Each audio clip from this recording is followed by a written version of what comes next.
Hello guys, welcome to GS night polity special संविधान का निर्माण। ये हमारा क्लास 2 है। इससे पहले हमने क्लास 1 में डिस्कस किया था कि भारतीय संविधान की प्रस्तावना, उसकी उत्पत्ति, भारत शासन अधिनियम 1858 और भारत सरकार अधिनियम 1919 और भारत शासन अधिनियम 1935। आज ये जो क्लास 2 है, इसमें हम लोग चर्चा करेंगे नेहरू रिपोर्ट, उसके बाद क्रिप्स मिशन, कैबिनेट मिशन। इन तीजों चीज़ों को हम लोग समझेंगे और बहुत ही आसानी से और इजी वे में हम लोग इसको समझने की कोशिश करेंगे। और ये वीडियो ज़्यादा लंबी नहीं होगी, छोटी छोटी वीडियो होगी जिससे हम लोग को आसानी से समझ में आ सके। तो बिना किसी देरी किए चलिए हम लोग शुरू करते हैं। तो सबसे पहले जो बात आती है वो है नेहरू रिपोर्ट की। तो देखिए, नेहरू रिपोर्ट से भी पहले जो ब्रिटिश सरकार थी, उसने भारत के शासन के लिए विभिन्न अधिनियम को शामिल करने का प्रयास किया था, लेकिन इन सभी अधिनियमों में भारतीयों की कोई भूमिका नहीं थी।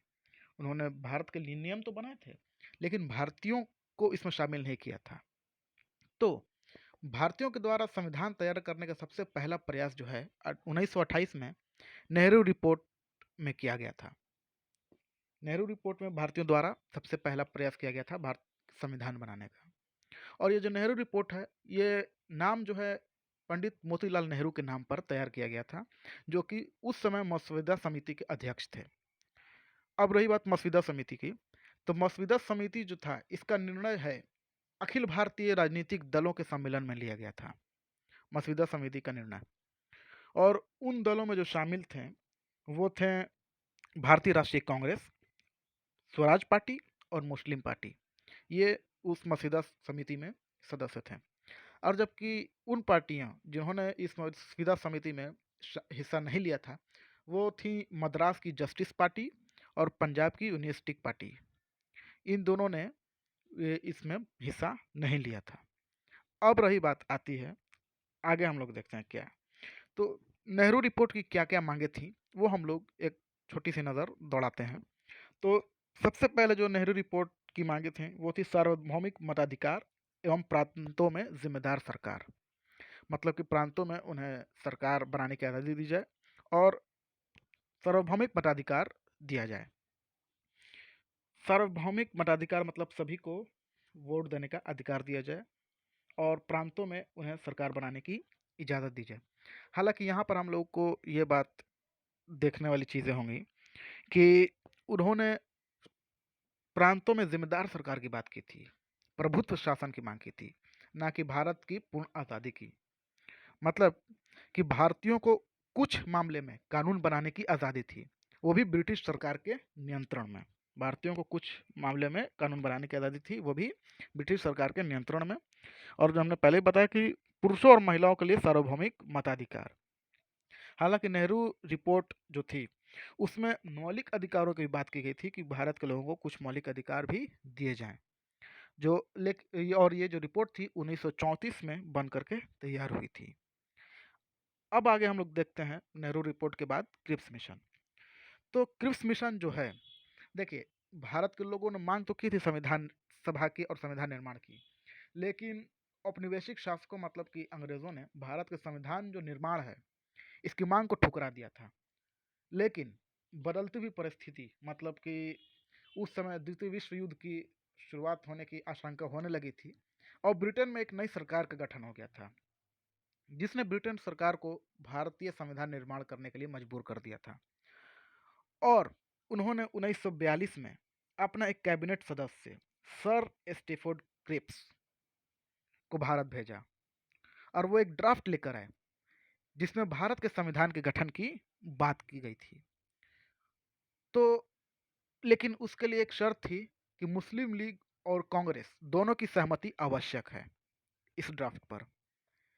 तो कैबिनेट मिशन के जो ड्राफ्ट है उसकी निम्न सिफारिशें थी। उसकी मुख्यतः तीन तरह की सिफारिशें थी और उस तीनों सिफारिशों के लिए मुस्लिम लीग और कांग्रेस को एक मत होना होगा। तो सबसे पहले जो सिफारिश थी वो थी कि भारत को प्रभुत्व मतलब कि डोमिनियन का दर्जा देना था। मतलब कि भारत में शासन तो होगा भारतीयों का, लेकिन वो ब्रिटिश राज्य के अंडर में होगा। और दूसरे जो थी वो है सभी प्रांतों और राज्यों को मिला करके भारतीय संघ का निर्माण करना। ये हमने तो पढ़ लिया, भारत को एक डोमिनियन का दर्जा प्राप्त करना, और दूसरा हम सभी राज्यों को मिला करके एक भारतीय संघ का निर्माण करेंगे। उन्होंने ऐसी बात कही थी सर स्टीफोर्ड क्रिप्स ने। और उन्होंने एक और चीज कही थी कि निर्वाचित संविधान सभा के द्वारा भारत के संविधान की रचना तो करेंगे, लेकिन जो प्रांत या राज्य संविधान को स्वीकार करने के लिए तैयार नहीं थे, मतलब कि जो देशी रियासत थी, उन्हें अपने वास्तविक स्थिति बरकरार रखने की छूट थी और उन प्रांतों को अपना अलग संवैधानिक प्रबंध करने की छूट थी। मतलब कि जो राज्य मिलना चाहते हैं भारत में वो मिल सकते हैं, और जो नहीं मिलना चाहते हैं वो भारत से अलग रह सकते हैं। ये इस तीन चीज़ों की इन्होंने ड्राफ्ट में लेकर आए थे। हालांकि इन तीनों चीज़ों को इन्होंने मुस्लिम लीग और भारतीय राष्ट्रीय कांग्रेस दोनों ने इसे अस्वीकार कर दिया।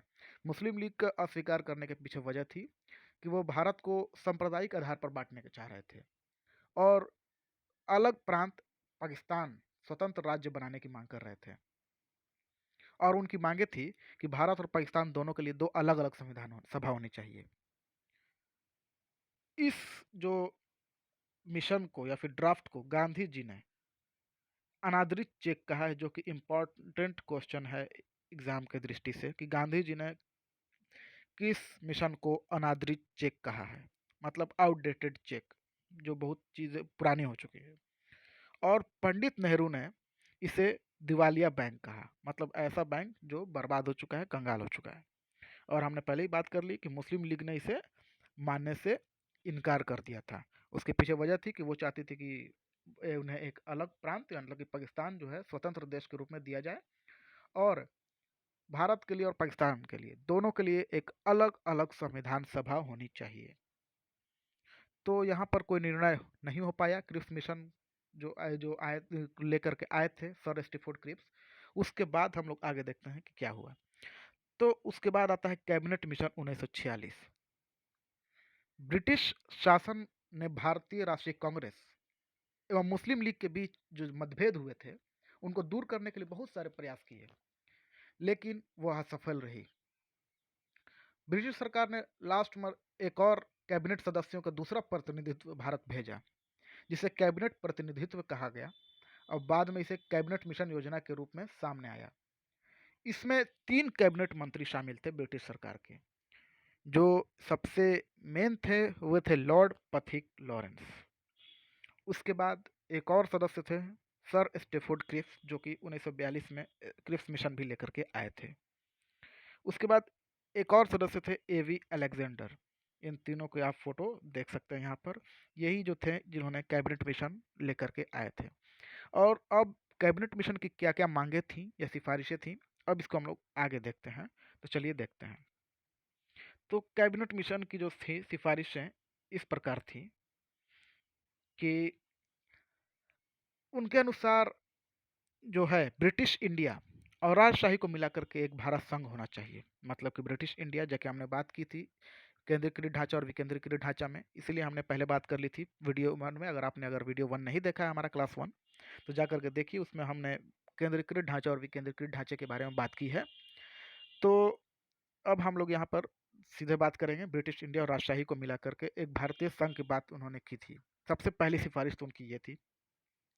उसके बाद उनके अनुसार ये जो संघ होगा भारतीय संघ, उसके पास रक्षा, विदेशी मामले एवं संचार के विषयों पर कानून बनाने का अधिकार होगा। और संघ के पास कार्य प्रक्रिया एवं विधायिका होनी चाहिए, मतलब कि एक संसद होनी चाहिए। उसके अलावा कार्यपालिका भी होनी चाहिए थी। और जो देश में जो सांप्रदायिक मुद्दों हैं उन पर विधायिका को निर्णय लेने का अधिकार हो। प्रांतों के पास मतलब कि राज्यों के पास कार्यपालिका एवं विधायिका के साथ समूह बनाने की छूट हो, मतलब कि वो समूह बना सकते हैं। तो हमने देखा कि इन्होंने भी लगभग उसी तरीके की बात की थी कि भारतीय को सभी राज्यों और ब्रिटिश इंडिया को मिला करके एक संघ का निर्माण किया जाएगा। लेकिन एक खास बात यह थी कि इसके पास जो थी रक्षा, विदेशी मामले एवं संचार के विषयों पर कानून बनाने का अधिकार दिया गया था, और संघ के पास एक विधायिका होनी चाहिए, इन्होंने एक महत्वपूर्ण बात की थी। हालांकि इसमें उपस्थित सदस्यों के मत के द्वारा बहुमत के आधार पर फैसला किया जाना था। प्रांतों को कार्यपालिका एवं विधायिका के साथ समूह बनाने की छूट थी। सभी समूह प्रांतों के विषयों को निर्धारित करने को आज़ाद हैं जो किसी समूह संगठन द्वारा उठाए गए हों। तो इस प्रकार हमने कैबिनेट मिशन को देख लिया, हमने नेहरू रिपोर्ट समझी, क्रिप्स मिशन समझा और कैबिनेट मिशन समझा। अब आगे आने वाले वीडियो में हम लोग संविधान सभा की भूमिका और संविधान सभा की प्रमुख विशेषताएं और कुछ इंपॉर्टेंट Q&A करेंगे ताकि हमें एक माइंड मैप तैयार हो जाए इस चैप्टर को रिलेटेड, ताकि हम लोग फिर जब 1858 से पहले के जितने भी अधिनियम हैं उनके बारे में पढ़ें तो हमें समझ में आए। तो तब तक के लिए थैंक यू फॉर वॉचिंग। देखते रहिए GS नाइट स्पेशल पॉलिटी, भारतीय संविधान के निर्माण की प्रक्रिया। Thank you for watching. Like, share and subscribe करना ना भूलें। Thank you very much.